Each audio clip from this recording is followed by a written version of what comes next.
Donc, on va commencer par le premier eczéma, donc qui est l'eczéma atopique ou constitutionnel.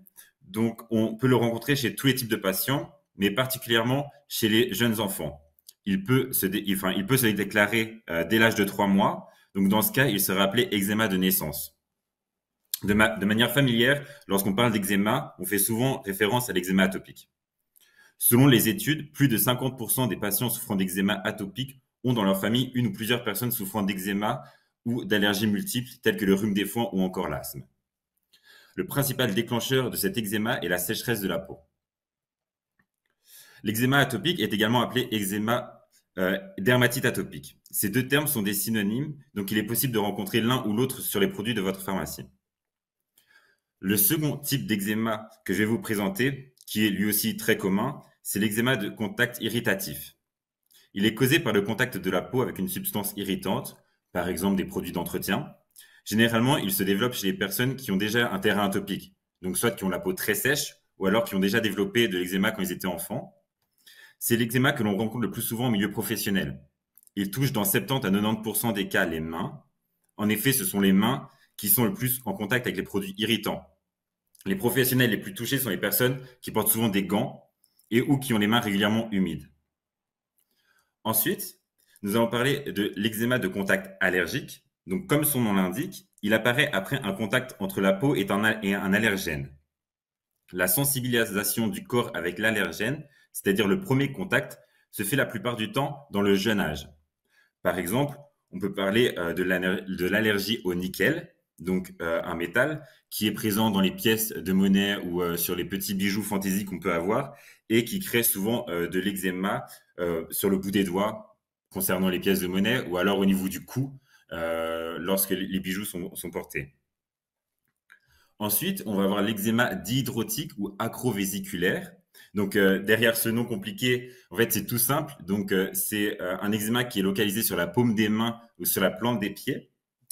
Il va se traduire par de nombreuses petites vésicules translucides qui vont se loger sur le côté des doigts ou sur le côté des orteils et qui vont être très dérangeantes parce que ça va beaucoup gratter. Donc là, il faut vraiment faire attention pour les jeunes enfants qui ont tendance à gratter.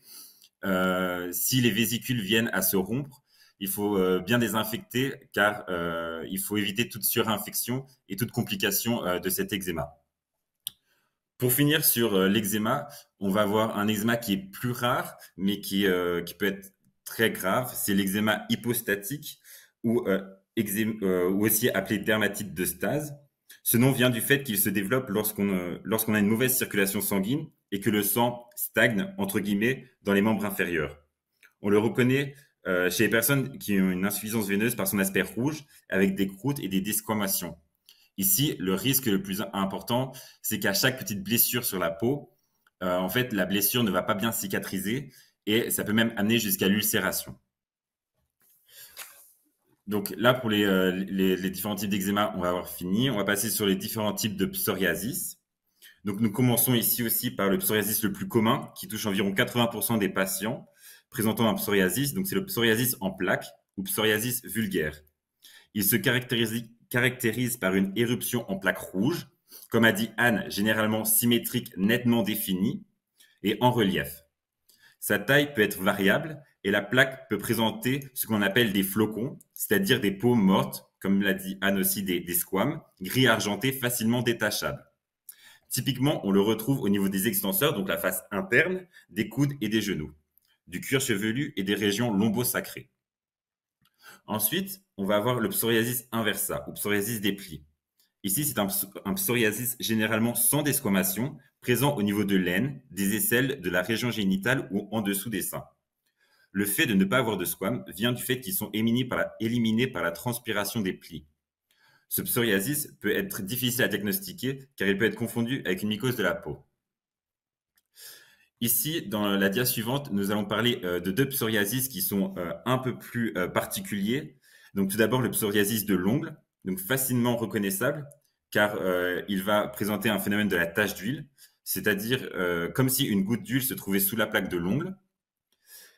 Cette maladie est très douloureuse et handicapante car l'ongle se détache ou se déforme. Et quand il se déforme, il va y avoir l'apparition de ce qu'on appelle des stries. et ça va faire un ongle, qu'on va dire un ongle en dé à coudre. Donc là, chaque mouvement et chaque pression sur le doigt va vraiment être très douloureux. Donc, c'est les patients qui vont devoir protéger le bout des doigts. Ensuite, on va avoir le psoriasis guttata. Donc, c'est une apparition aiguë et généralisée de papules érythémato-squameuses. Donc, ce sont vraiment de multitudes petits points rouges, gonflés, squameuses, d'une taille d'environ 1 cm. Cela ressemble vraiment à plein de petites gouttes sur le corps. Généralement, ils se localisent sur le tronc ou sur la partie proximale des membres. Donc, ça va être la partie des bras et des jambes qui se trouve la plus près du corps. On retrouve ce psoriasis généralement chez les très jeunes enfants ou chez les jeunes adultes.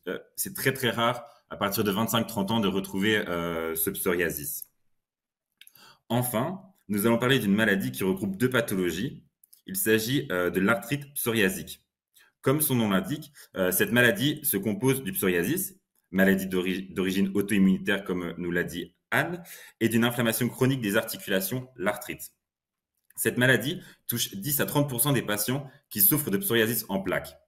Elle se manifeste par des articulations enflées et douloureuses, la présence de liquide dans la cavité articulaire, une atteinte des tissus qui entourent l'articulation, donc ça va être l'os, les tendons généralement, et l'articulation peut aussi fusionner et s'user. C'est ce qu'on va appeler alors l'ostéoarthrite.